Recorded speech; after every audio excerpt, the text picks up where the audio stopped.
Good morning, Royal Class! What's up, mga Mawinians?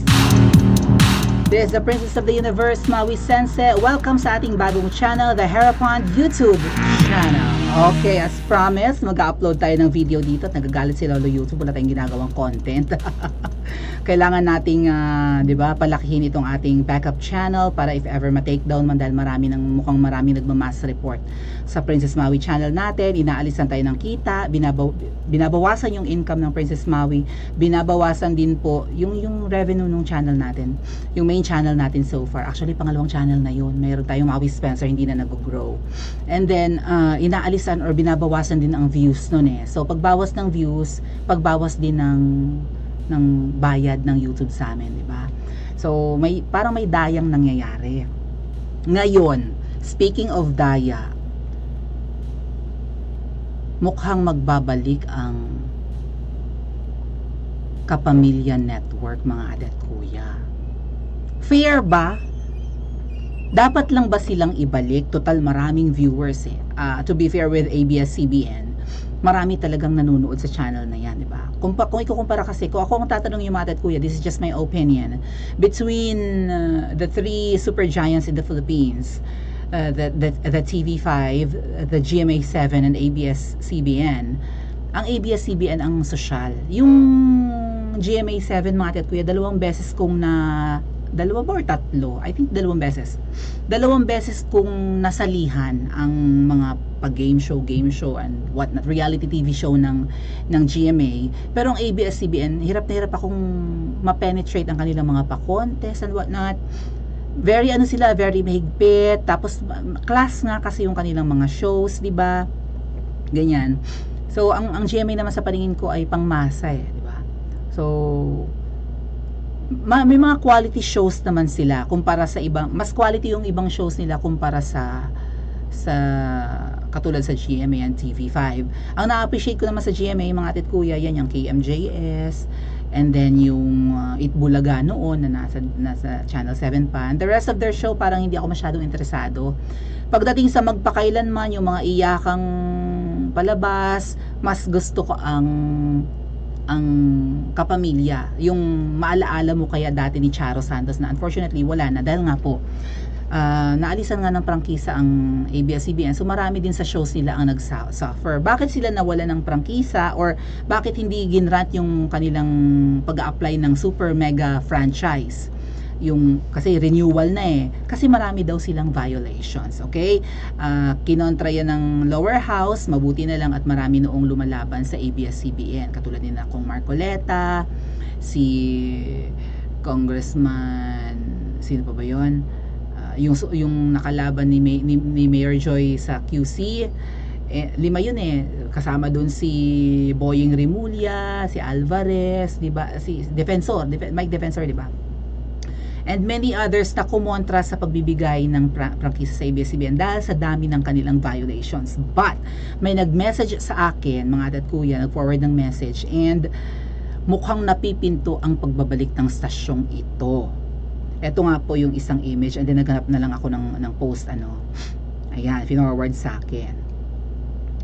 Ang message dito ni Cory Vidanes at saka ni Carlo Katigbak na CEO ng ABS-CBN ay, kasi dati si Lopez, ano ba yan, Lopez, yung Eugenio Lopez III, parang gano'n na parang gray eyes or brown eyes. Na question din yung kanyang yung kanyang pagiging yung pagiging CEO or chairman ng ABS-CBN dahil nga nung bago si Carlo Katigbak, di ba yung may Henny Lopez or something, may Lopez noon eh, na brown eyes. Siguro hanapin ko para sa inyo ha. Dahil siya ay American citizen at nasa role po yan, teka lang ha.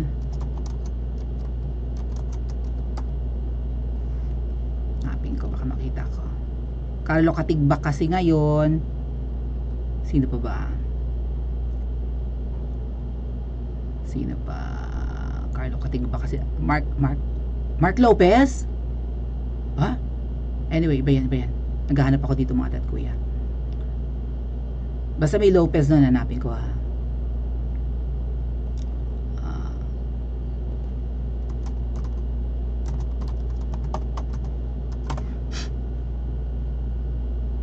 Ayan, si Gabby Lopez. Ayun. Si Gabby yung parang sabi ko mag-gray-gray na ma-brown yung mata. Yan, si Gabby Lopez. Nung hini-hear or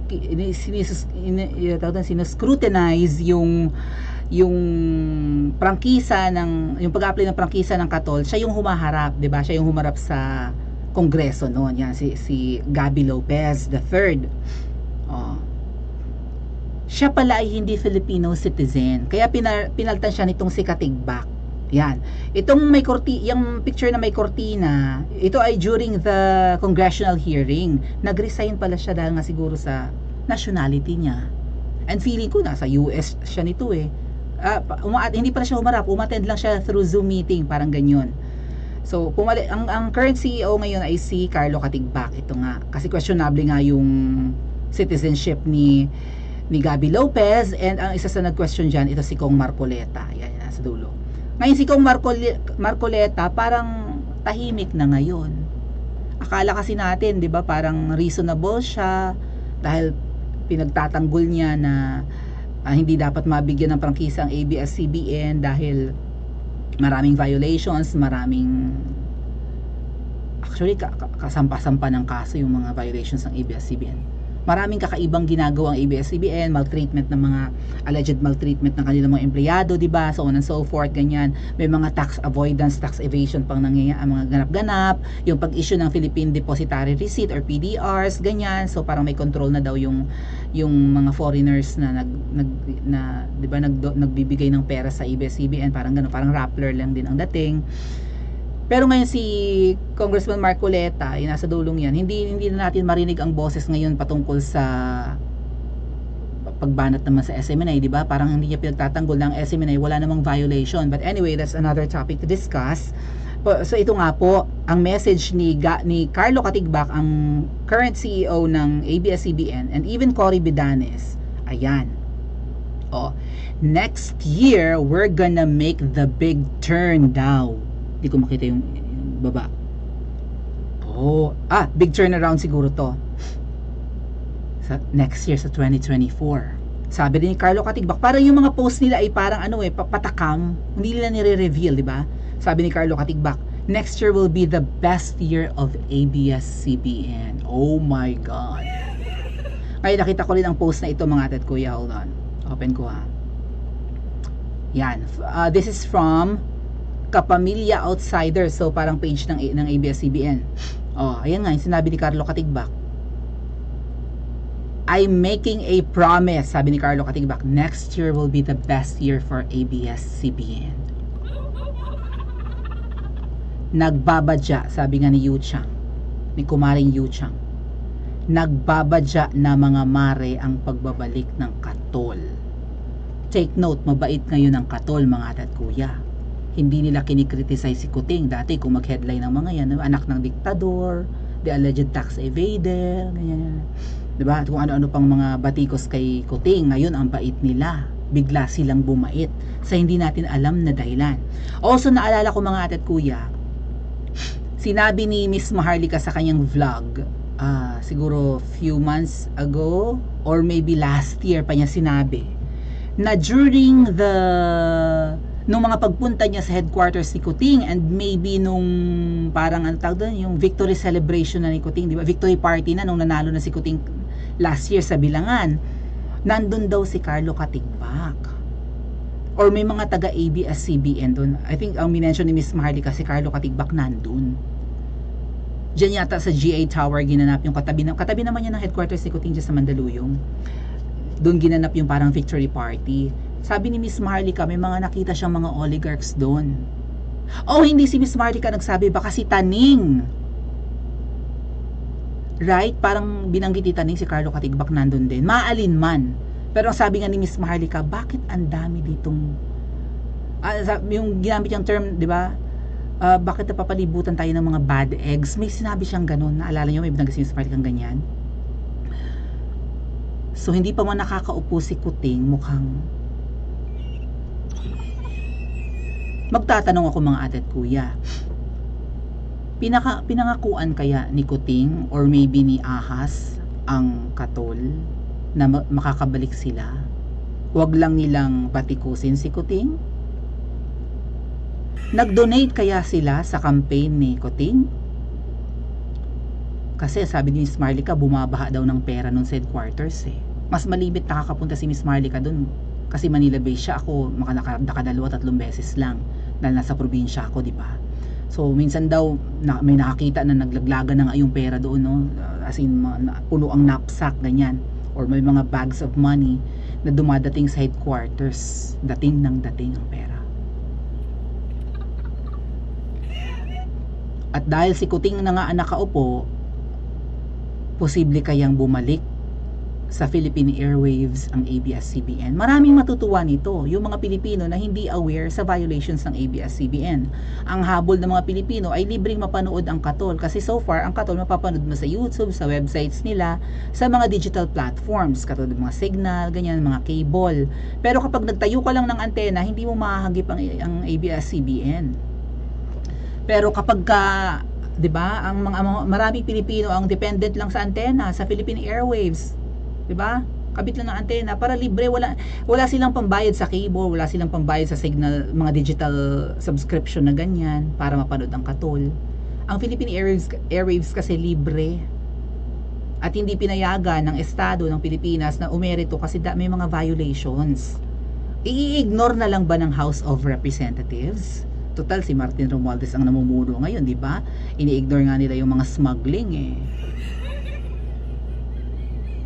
Oh, wala nga silang mga hearing about problema sa droga. Wala rin silang hearing about dun sa pagbomba sa Marawi. Wala rin silang hearing sa mga illegal gambling. Hindi nga nila inimbestigahan yung Okada eh. Well, baka may masagasaan. Ngayon, baka mag-apply ang ABS-CBN ng prangkisa at i-grant ng lower house? Deadman na sa kanilang violations? Hindi na sila hihingan ng penalty? Anong ginagawa ni Kong Marcoleta? Si Kong Marcoleta ba ay pro-ABS-CBN na?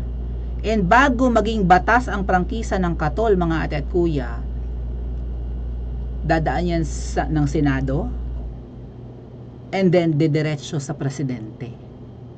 Kung maipupush sa lower house sa pamunuan ni Tamba ang prangkisa ng Katol, pirmahan kaya ni Kuting ang bill granting the franchise of ABS-CBN? Super mega franchise kaya yan? Like lahat ng bakanting airwaves kanila na? Kasi ganun yung application nila nung nakaraan eh. Lahat ng bakante kanila. Mukhang suga pa ang Katol, no? Pirmahan kaya ni Kuting? Deadmahin na kaya niya yung mga violations? Bigyan niya ng parang amnesty and whatnot? Sa panahon ba ni Kuting makakabalik ang ABS-CBN? At ano ang ibig sabihin nito? I-ignore na ang nasimula ng mga dating kongresista? Ang nakipaglaban para magbayad ng tamang buwis, huwag mang-api ng empleyado ang Katol, 'di ba? At deadmahin na lang yung violations, hindi na sasampahan ng kaso. Ganun, mukhang wala namang kaso ng mga ate at kuya. Well, ang mga nagkaso katulad ng mga empleyado lang ng ABS-CBN, 'di ba? I think nanalo nga sila sa kaso eh, baka nagbayad na yung ABS-CBN. Oh, i-ignore na ba ni Kuting ang nasimula ni Pangulong Duterte? At ano ang masasabi ni PRRD pag bumalik ang Katol na depremera niyang kalabang mainstream? Paki-comment po sa comment section at mag-like and subscribe din po kayo.